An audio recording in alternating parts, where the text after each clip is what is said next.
জি আমি 164 দিব, আপনি সব ব্যবস্থা করেন। ওকে ঠিক আছে। আমি কাজীদার বউরে মার্ডার করেছি ডাবলুর নির্দেশে, এই স্বীকারোক্তি আমি আচ্ছা দিই। ঠিক আছে, আমি বলছি। আমার কাছে প্রমাণ আছে, বুঝছেন? ঠিক আছে। আমি একা ফাঁসবো কেন, 14 গোষ্ঠীরে ফাঁসাবো। আপনি ব্যবস্থা করেন।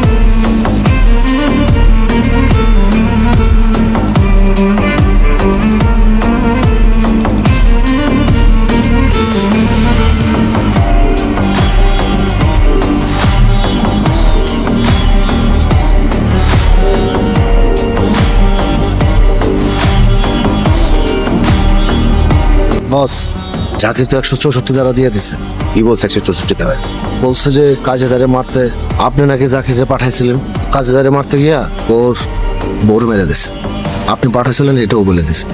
বললে হবে নাকি? প্রমাণ আছে নাকি এরকম? এখন তো শহরের সবাই জানে জাকির আপনার ডান হাত। এটাই তো ঝামেলা। আর বছর নির্বাচনের আগে আপনারা যদি রিমান্ডে লয়ে যায় তাহলে কি হইব না হবে আমি তো বুঝতে পারতেছি না, মাথায় কিছু আসতেছে না। আচ্ছা তুই আড়াল করে দাঁড়া, আর তোরে ওসি সাহেব গেলে কবি আমি বাথরুমে গেছি।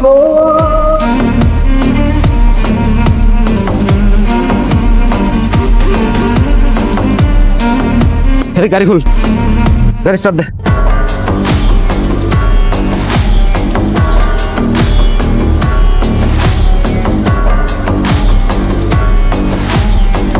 মোহাম্মদ মিলন, মাছটা খোলেন।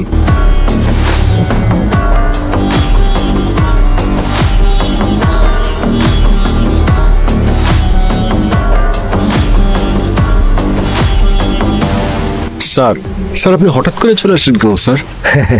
চলে আসলাম, এত চাপ আর নিতে পারতেছিলাম না তাই।